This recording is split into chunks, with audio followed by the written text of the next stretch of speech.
हमारे साथ सीनियर सियासतदान है और दरखास्त गुजार थे 26वीं आईनी तरमीम के मुस्तफ़ा नवाज खोखर साहब। आज सुप्रीम कोर्ट ने नोटिस जारी करके वफाकी हुकूमत से 3 हफ्ते के लिए समाअत मुलतवी की है। सर ये बताइएगा कि जस्टिस साहब ने ये रिमार्क्स दिए कि दरखास्त गुजारों की बुनियाद पर अभी फुल कोर्ट नहीं बन सकता, तो क्या कहेंगे आप? देखिए, बुनियादी तौर पे तो इस वक्त मुल्क में 2 सुप्रीम कोर्टें काम कर रही हैं। कोई किसी साइल को, दरखास्त गुजार को ये नहीं पता कि कौन सी सुप्रीम कोर्ट असली सुप्रीम कोर्ट है।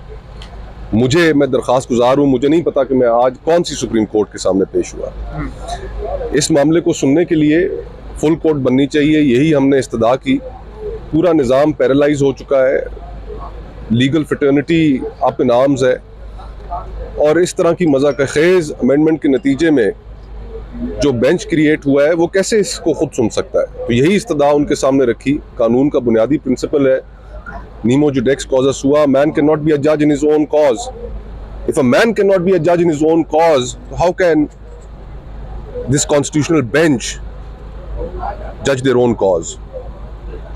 तो ये मामला फुल कोर्ट के सामने जाना चाहिए, फुल कोर्ट में ही इसकी हेयरिंग होनी चाहिए, और फिर बतौर दरखास्त गुजार मुझे इत्मीनान होगा जो फैसला फुल कोर्ट से आएगा। अगर यही आईनी बेंच इन मुकदमात को सुनने का फैसला करता है और आगे बढ़ता है, तो फिर मेरा ख्याल है कि ये जुरिस्डिक्शन भी लैक करता है और एतमाद भी अवाम का लैक करेगा। बिलावल भुट्टो ने ये कहा है कि अगर सुप्रीम कोर्ट 26वीं तरमीम को रोल बैक करते हैं तो हम नहीं मानेंगे, ये पार्लियामेंट इसको कर सकती है। कौन सी पार्लियामेंट? वो पार्लियामेंट जो फॉर्म 47 की बुनियाद पर जिसका वजूद है। अगर ये पार्लियामेंट वाकई नुमाइंदा पार्लियामेंट होती है अवाम की, तो फिर तो हम कबूल करते। एक सूबे के खैबर पख्तूनख्वा के सेनेट के इलेक्शंस ही नहीं हुए, ये पार्लियामेंट ही गैर मुकम्मल है।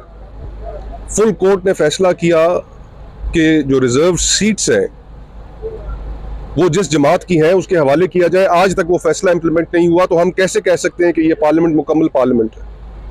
ये पार्लियामेंट मुकम्मल भी नहीं है और ना ही नुमाइंदा पार्लियामेंट है इस कौम की। ये तो लोगों के ऊपर फॉर्म 47 के जरिए इस मुल्क की अवाम पर मुसल्लत की गई पार्लियामेंट है। इस पार्लियामेंट की कोई इखलाकी हैसियत नहीं और कोई इखलाकी वजूद भी नहीं।